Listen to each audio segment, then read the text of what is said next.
नमस्कार, मैं अशोक कुमार पांडे। स्वागत है आपका द क्रेडिबल न्यूज पर। आज हमारे पास ईरान से एक बड़ी खबर है। ईरान का इंटरनेट बंद है, यह आप अच्छी तरह से जानते हैं। ईरान में लगातार ऐसे हालात बने हुए हैं कि कहीं से कोई खबर आ रही है। आपको याद ही होगा, एक खबर आई, एक वीडियो चला जिसमें एक लड़की को दिखाया गया कि वो खामनेई साहब की तस्वीर जलाती है और उसके बाद सिगरेट उससे जलाती है। रिसर्च करने पे पता चला कि उस लड़की का नाम मोटिसिया एडम्स है। वीडियो कनाडा का है और 4 साल पुराना वीडियो है। यह लड़की इजराइल की पक्की सपोर्टर है, ज़ायनिस्ट यहूदी है। तो इस तरह की अफवाहें लगातार फैल रही हैं। हिंदी अखबार जिस तरह से चल रहे हैं, ऐसा लगता है कि बस ईरान में सरकार कल पलटी आज पलटी।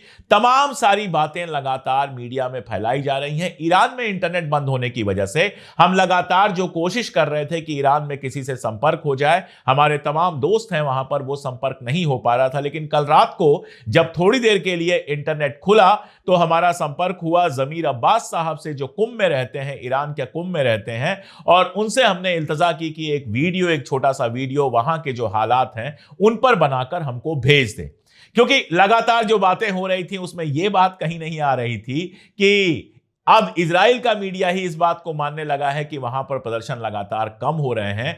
और ईरान की गवर्नमेंट ने यह अपील की है कि लोग सड़कों पर आएं। तो लाखों लोग सड़क पर उतरे हैं खामनेई साहब के समर्थन में। खासतौर पर वहां जिस तरह से मसाजिद को नुकसान पहुंचाया गया, जिस तरह से 3 साल की बच्ची को मारा गया, या फिर जिस तरह से हॉस्पिटल के अंदर एक नर्स को जला दिया गया, उससे लोग काफी गुस्से में हैं। और कोई नहीं चाहता कि इजराइल और अमेरिका का अधिकार हो किसी भी तरह से ईरान पर। तो जमीर अब्बास साहब हमारे साथ हैं, उन्होंने ये वीडियो भेजा। जमीर अब्बास साहब को गौर से सुनिए, आपको जानकारी मिलेगी कि ईरान में असल में क्या चल रहा है। नमस्ते, आदाब, सलाम। ये वीडियो अशोक कुमार पांडे जी के चैनल के लिए बनाया जा रहा है। नमस्ते अशोक जी, उम्मीद करता हूँ आप खैरियत से होंगे। मैं इस वक्त कुंभ में हूँ। आज 11 जनवरी है और मैं आपके व्यूवर्स को ईरान की अपडेट देना चाहता हूं। सबसे पहले तो मैं ये बता दूं कि थर्सडे और फ्राइडे को ईरान में प्रोटेस्ट के नाम पर रायट्स क्रिएट किए गए।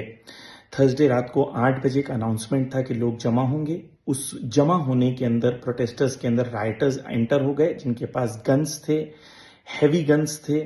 उन लोगों ने मस्जिदों पे हमला किया, मस्जिदों को जलाया, इमाम बारगाहों को जलाया। उसके अलावा बैंक्स में हमला किया, शॉपिंग सेंटर्स पर हमला किया, शॉपिंग सेंटर्स में लूट मचाई। और उसके बाद ईरान के अंदर कई शहरों के अंदर इस चीज को रिपीट किया गया। ये एक नॉर्मल पब्लिक नहीं थी, बल्कि राइटर्स थे जो फॉरेन फंडेड एलिमेंट्स हैं। अमेरिका और इजराइल दोनों ने कहा है, माइक पोम्पियो ने कहा कि हमारे आदमी इस वक्त ईरान के अंदर वेपन्स के साथ मौजूद हैं। इजराइल ने कहा कि हमारे आदमी हैं, हम फुल सपोर्ट करेंगे। हत्ता उनके ऑफिशियल्स ने कहा वेपन्स के साथ हमारे आदमी मौजूद हैं। कई वीडियो एविडेंस है कि वो लोग जो हैं बच्चों को हत्ता मार रहे हैं। एक बच्ची है, मिलीना नाम है उसका, 3 साल की बच्ची है, उसको गोली मार दी गई कल। इसी तरीके से कई लोगों को मारा गया है। 2 सिक्योरिटी पर्सनल्स का कल कुंभ में, कहीं किरमानशाह में, अलग अलग जगह पर सिक्योरिटी पर्सनल्स पर भी हमला किया गया है, उन्हें मारा गया। ईरान की गवर्नमेंट के साथ 2 चीज करने की कोशिश की गई है कि अगर ईरान की गवर्नमेंट इसे सख्ती से डील करेगी तो पूरी दुनिया कहेगी कि भाई ईरान में डिक्टेटरशिप है, देखो कितना सख्ती से प्रोटेस्टर्स को डील कर रहे हैं, जबकि प्रोटेस्टर्स नहीं, राइटर्स हैं। लेकिन अगर ईरान की गवर्नमेंट अगर सख्ती से डील नहीं करती तो कहेंगे देखें ईरान की गवर्नमेंट ने कंट्रोल लूज कर दिया है और ये अब लोगों के हाथ में गवर्नमेंट आ चुकी है। लेकिन ईरान की गवर्नमेंट ने जो रिस्पांस दिया वो आकिलाना था, रैशनल था।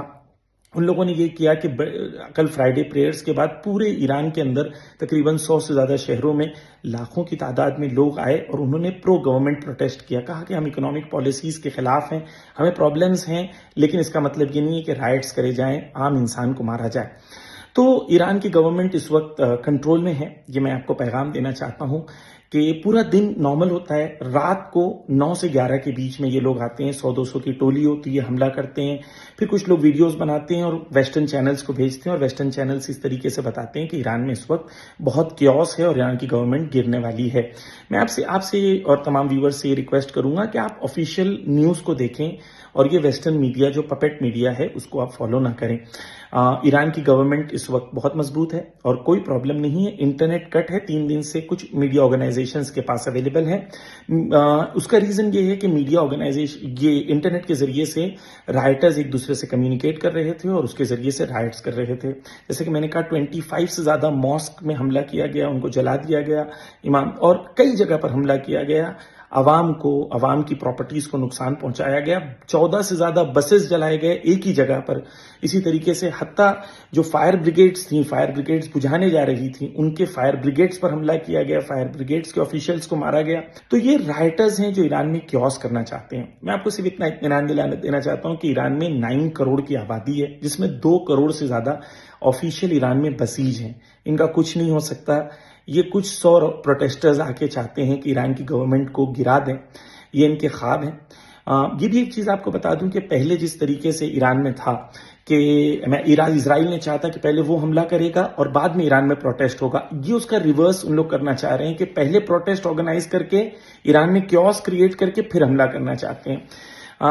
चाहे ये पहले करें या बाद में, ये बता दें कि ईरान बहुत मजबूत है और ईरान के पास लॉजिक और रैशनैलिटी और मोरालिटी का जवाब है। इनके तमाम गुंडागर्दी के मुकाबले में ईरान एथिकल और मॉरल रिस्पॉन्स देगा।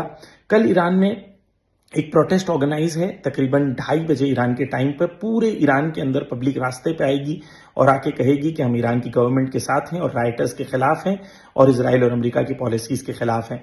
मैं तमाम व्यूअर्स को इत्मीनान दिलाना चाहता हूं, परेशान ना हो। इंशाअल्लाह जीत हक की होगी, सत्य में विजयते। इल्तमास दुआ।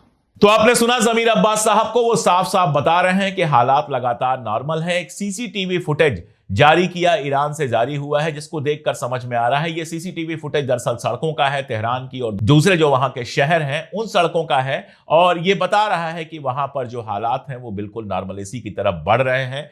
लगातार कोशिश यही थी कि मोसाद और सीआईए एजेंट्स के भरोसे इसको एक ऐसे आंदोलन में तब्दील कर दिया जाए जिससे तख्ता पलट हो जाए, लेकिन ईरान की बहादुर जनता ने इराक का किस्सा भी सुना है। इराक बगल में है, इराक को अच्छी तरह से जानती है, लीबिया की कहानी जानती है और हर उस जगह की कहानी जानती है जहां अमेरिका ने या फिर इजराइल ने पांव रखा। अमेरिका और इजराइल के पांव रखने का मतलब होता है तबाही और बर्बादी। इसलिए ईरान की जनता अपनी सरकार से नाराज होगी तो अपनी सरकार से लड़ लेगी, अपनी सरकार से नाराज होगी तो एहतिजाज कर लेगी, अपनी सरकार से नाराज होगी तो सरकार से सवाल पूछ लेगी, लेकिन अमेरिका और इजराइल को अपने जमीन पर पैर नहीं रखने देगी। ये एक ऐसी बात है जो हम अच्छी तरह से जानते हैं। पहले भी ईरान में कई बार इस तरह की कोशिशें हुई हैं, इस बार फिर कोशिश हुई है, पहले भी वो नाकामयाब हुई हैं और पूरा अंदेशा यही है कि इस बार भी वो पूरी तरह से नाकामयाब होंगी। आखिर आप सोचिए, इजराइल का अखबार खबर छापता है कि अमेरिका का पेंटागन सिक्योरिटी जो वहां की एजेंसी है वो ट्रंप से कहता है